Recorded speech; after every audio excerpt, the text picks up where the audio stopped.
Welcome to the Inner Athlete Podcast, where we discuss all things youth athlete development and youth mentoring.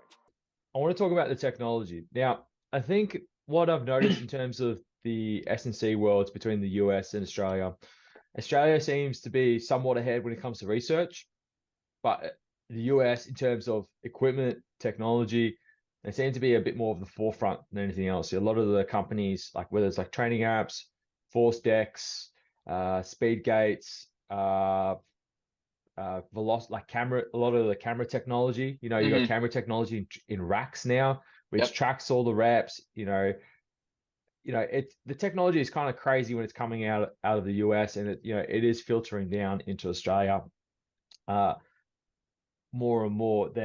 But as I alluded to before, that the knowledge and the understanding in how it's actually used is, I guess, more so here in terms of the lab, but you guys, it's more in the practical sense.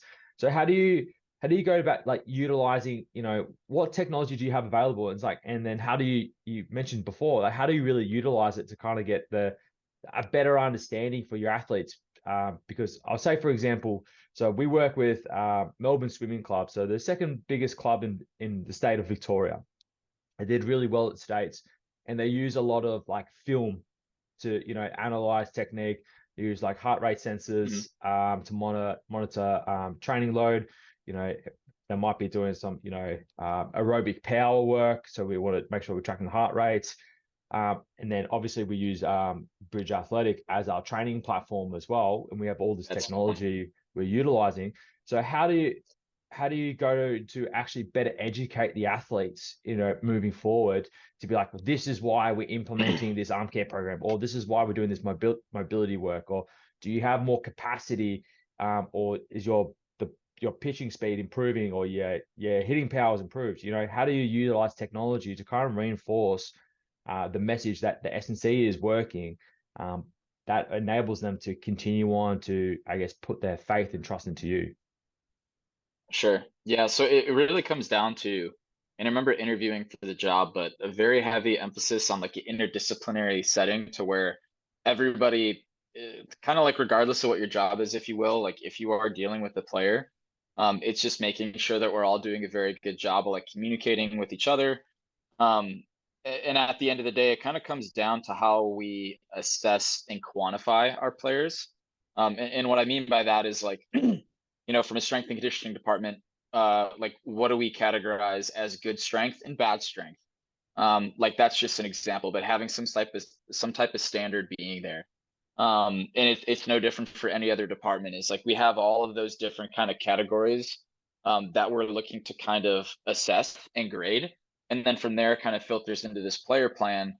And I'll tell you, like, I'm pretty sure every team is going to be that way, at least within baseball. I don't have any experience within, professional basketball or football, but at the end of the day, that's what it comes down to. We do have a sports science department, so they're the ones that maybe are a little bit more into kind of like the clinical side, the clinicians, and then you have the strength coaches, where it's like we still do a little bit of it, but we're more the practitioners. But it really kind of comes down to is like, let's say if you're our athlete, and you're coming in, and again, maybe you're just drafted. It's like, all right, Trent, glad to have you here. Like, let's take you through the assessments and go through them. Then we hand them back to you and basically describe it all, right? Like, these are the things that we're looking at. Here's where you grade.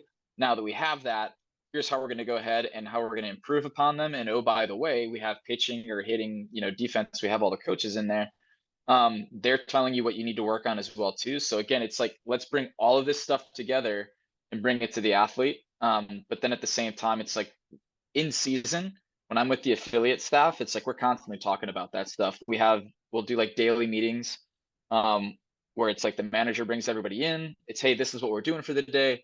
Oh, hey, by the way, I'm working with athlete A, B, and C. What have you guys seen from him? Oh, hey, his hips are going to be a little bit tight. Athlete B, he's good to go. He hasn't had any issues. And athlete C, whatever, we've noticed that his jumps have been trending down, so like we might need to look at his workload. So it's really, without getting too far into the details, it's just making sure that everybody's talking to each other, and we have this kind of like what would it be, like this constant feedback loop of making sure that like any type of adjustments that we're doing is that everybody's able to kind of be in the loop on that, so that way we can continue this individualized progression for the athlete to best serve them, and the athlete's a part of it too. I know I'm getting a little long-winded with this, but that's something, especially with the level that I'm at up in double A, is you're getting guys that have been in the org for a bit, or that have been in pro ball for a bit. Like I've had guys that have come down and they were like literally they played in the bigs for years. So at that point, it's like I'm not going to go in and tell this guy that has more experience in baseball than me at this point, or a guy that's been up to the bigs and has like been successful and gotten there. I'm not just going to be like, hey, this is the way we're doing it. This is how it needs to be done. A lot of it too is being able to kind of like ask the athlete, hey, what's worked well for you? What do you feel like is something that maybe is that doesn't work well for you? But like getting that feedback as well too, and just doing our best to kind of keep everybody again in communication on that. Yeah, I think that's a big part of it is, if you do get a college kid coming in who's been drafted, assessing where they are, having some sort of standardized system within the organization. I know for an athlete, we have a standard testing and assessment protocol. We do like a passive assessment, then we'll do an active assessment, then we'll do fitness testing. And for the Australian rules, so the AFL, Australian footy here, we did like a big testing batch, and then we were able to identify, it's like, yes, we might have kids that are, super springing and they're triple broad, they're getting, X amount of meters, which is actually quite good. We also notice when they do like a 1.2K time trial, which is about 0.8 of a mile approximately. Sure. We know their time's really good, so we know they're aerobically fit. They're quite springy, but when they assess in terms of like their squat jump, they might be on the lower end, and then their 20-meter sprint might be on the lower end as well relative to their peers. So we know we've identified, okay, power, like in that initial power and that real explosive strength in that initial phase, in that first 5 meters, is really something that they're lagging. And then for a sport like Australian rules, you want to be able to bust through. Once you've got the ball, you want to be able to break through, and that lower body power is going to transfer to, breaking tackles and becoming more of a dangerous player or more of an effective player on the field. And I think when I've had parents and kids come in, we've gone through the testing, we've explained it, these are the key areas that your son needs to focus on, not neglecting everything else. Don't get me wrong. These are, 14, 15-year-old kids. Their goal is to make it into more representative programs. So these are the things that, what they're currently doing well. Now keep that going. Maybe just need to back off so we can spend a bit more time working on here to make you a bit more of a complete athlete. And then we can reinforce that from what the parents observe and what the kid experiences, and also what the coach observes as well. So like you said before, it's that feedback loop into the athlete themselves, that we can better describe what's actually happening, create a plan, then implement that plan moving forward, then reassess. So reassessment might come in the form of a more formal, where we're doing the fitness testing. Okay, you've dropped 0.2, which would be huge for a 20-meter sprint. So they might have cracked the threes, right? They might be in the 298. Then on the field, they might be like, okay, they're getting more touches of the ball, or the coach is noticing they're breaking through more tackles. Okay, cool. So now we've got it from an objective side from the testing, but you also have it from a subjective side from the playing. But you also might have objectively, when they're playing, their stats might have gone up by 5% on average.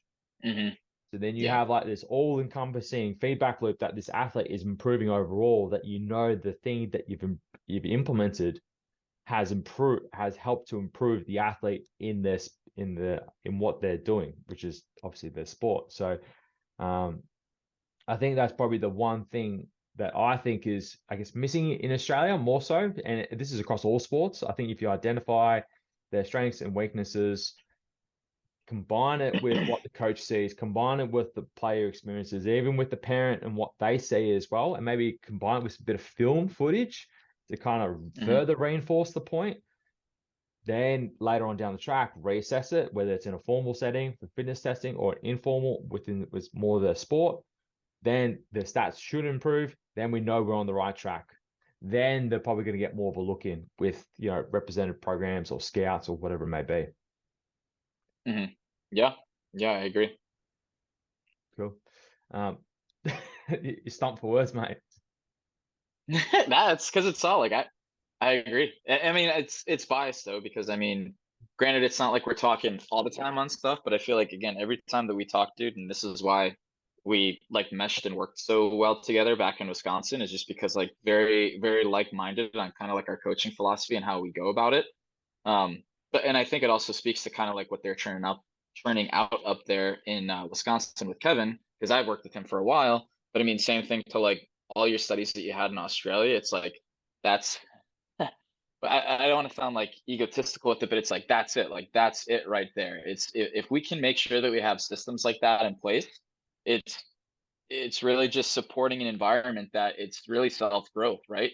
We have our assessments where we've been able to identify like what do we feel that makes a successful athlete or a good athlete? What do we feel like doesn't? So you have those zones. And then it is just continuing to like incorporate everybody that's needed. And granted, I'm not really working with parents in like the environment that I'm at. But it's just like I guess you could consider it this way, like getting back to like if it's the equity talk we had before, like with the home, but like who are all the stakeholders at hand, right? It's like for you guys there, like at Inner Athlete, it's like, okay, you guys have a business. So at the end of the day, the kid's probably not paying for the training, like maybe once they get into college or something, maybe. But like the parent is the one that's making the investment. So we have to make sure that they understand that Inner Athlete's going to do it better than any other gym around or online trainer. And here's our system as how we're going to do it. And oh, by the way, like here's other athletes that we've had. So I agree, man. And I think it always kind of gets back to like less is more. Keep it super simple. That it's like you just have to be able to identify like what is it that we're looking to achieve. Here's how we're going to do it, and then keep the individuals involved that need to be involved. And it's kind of that growth experience where everybody's learning and like everybody's doing everything we need to do to put everybody involved in the best position to succeed.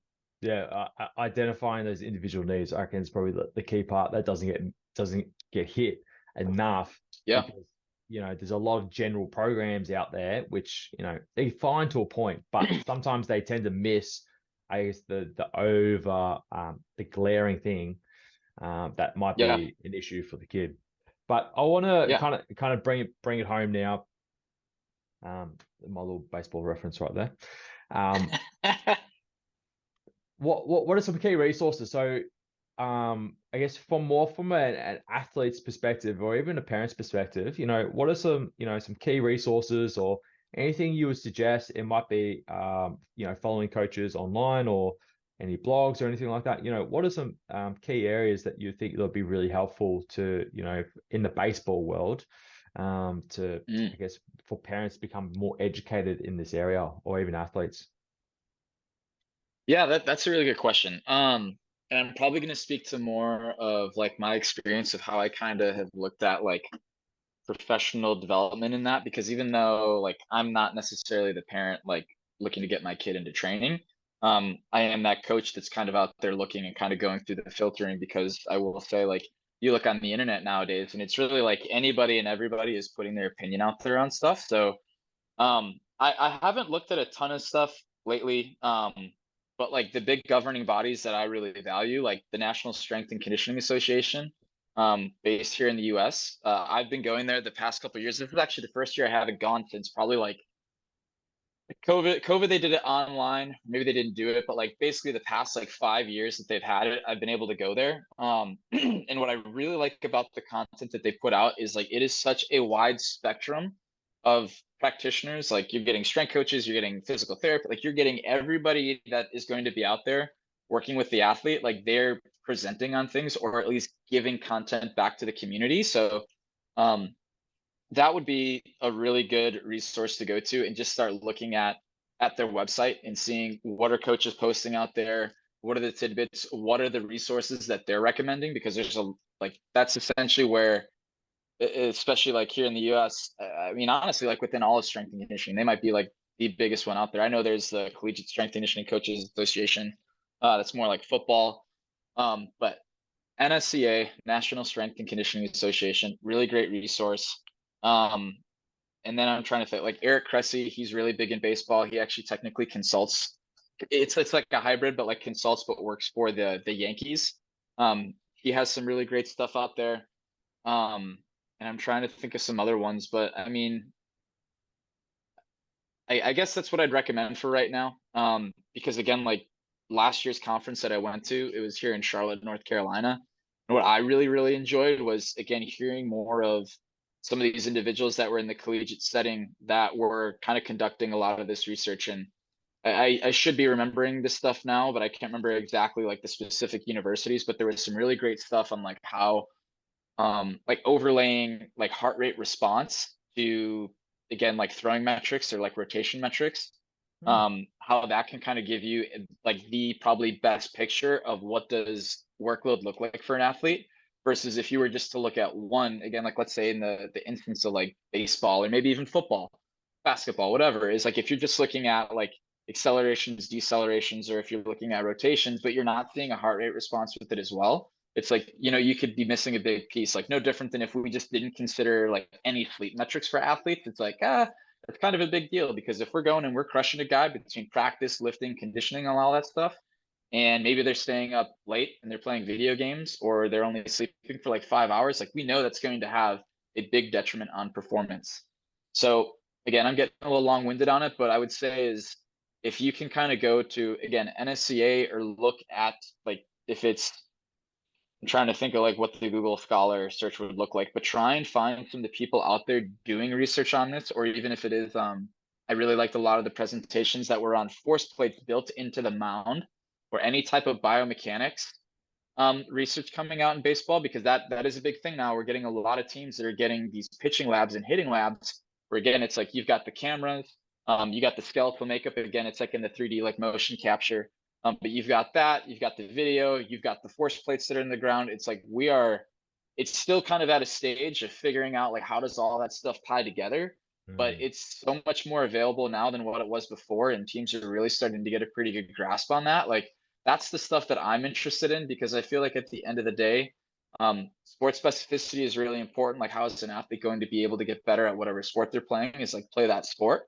But I do feel like a very large like opportunity within all of athletics is making sure that the way that we're dosing everything from a workload standpoint is that we have to be aware of it because and the last thing I'll say on this with my little tangent here, um, but like let's say a player gets sick too, is if we continue to have the same like training prescription and you know let's say it was even during COVID, we had at the end of the year a bit of a COVID outbreak, and you know it was something new, but like I was able to see with certain guys with their heart rate, like with on their Whoops or their Apple Watches, is we noticed a big change with how like their sleep and things were. So it's I think looking at the workload pieces, that's where I'm really interested. And again, if you can look at through resources like the NSCA, look to the different college kind of faculties or people putting the research out, I think that would be probably where I'd recommend to go and start with. Granted, it's probably not what like the entry level person thinks of if they're trying to get their kid into athletics, but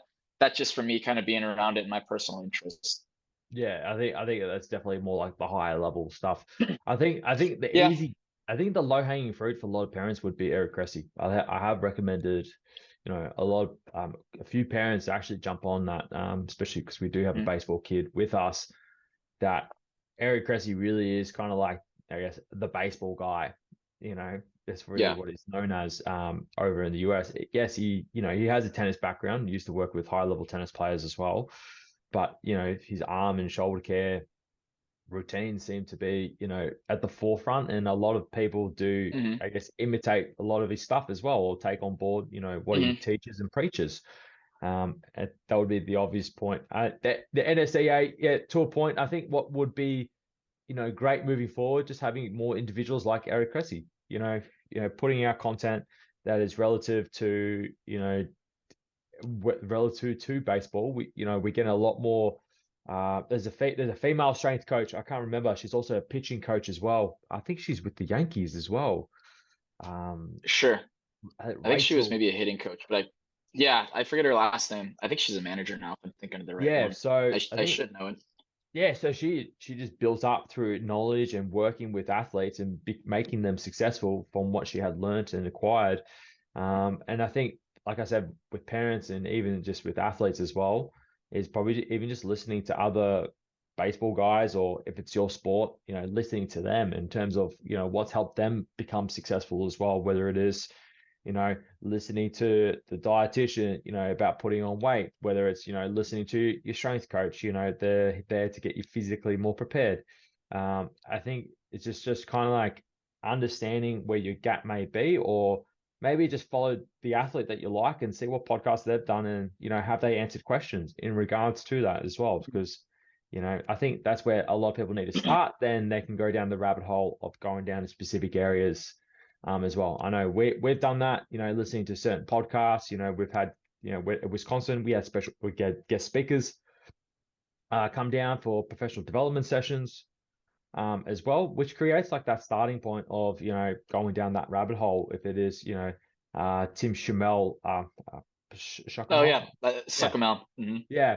So his research, I think he came to Australia recently. He presented his research. I think it was the same paper that he was discussing in terms of the force velocity of weightlifting derivatives, Yep. and how it can be programmed as well. So it is quite interesting in terms of that perspective of how that's kind of come on. But I guess we're getting off the point of, find the athlete that you like, or the organization, find something that's the resource, then just kind of go down into that rabbit hole as well. But if it's baseball, follow, the top guy, whether it's Eric Cressy, whether it's, it is hard to find the right strength coaches, because they sometimes they don't put themselves out. But I think, like I said, find those athletes. They've probably been on podcasts as guests, then just go down that rabbit hole from there. Yeah. Anything else you want to mention before we wrap up? Well, so I will say I'm gonna do the best that I can to take off my strength and conditioning hat, because like thinking of it from a professional side and trying to put myself in the shoes of, again, like you're saying, some of these parents. I would say from that perspective, the best thing that you can do, and I would say hands down on this now that I think about it, we've talked about this more, is at the end of the day, if these parents, these viewers, like they're coming to you already, it's like that's the resource for strength and conditioning. There shouldn't be a doubt there, because you have the experience, you've done it, you've been an athlete yourself, and you've gone through, you've come over here in the US and you played rugby over here for the team. So it's like, you know what it takes to keep the body ready to go. Then from there, if they're specifically thinking about getting into baseball, again, I don't know your guys set up over there for the teams, organizations and things like that, but I think you have to think practical and see, okay, if my kid's still in, middle school or grade school, whatever, and they're looking for that next level, I have to find things that are feasible for me. So again, if there's a big team that's in the area, it's really well known. I mean, honestly, like give them a call, go into their facility, just show up there and say, hey, here's what I got, or, here's my kid. Like, we're preparing, we're not ready yet, but would love to hear what you guys like. Everything that we got back to when we talked about the whole player plans and developing them, and again, the cyclical communication loop. Get back, see what's around you, see what teams are there, go talk to them. Again, it's not a bad thing to look at what the pros are doing, but I think we also do have to remember as well that for these kids, it's like the guys that more like in professional ball, and I'm just assuming these are like maybe like young grade school kids, but it's like the guys that are already in the pros, chances are like what they're doing now isn't necessarily what they were doing or needing to do back when they were, still in high school or still in grade school. It's like at the end of the day, it's like you have to kind of realize where you're at, and you want to emulate what the guys are doing, but you have to realize is like you're at a different stage in your career. So again, thinking is like, what's that next step for your level of play? If it's making the high school team, or if it's making a college team, again, like go to those coaches. I guarantee you they will have a lot of respect for the people that go to do that.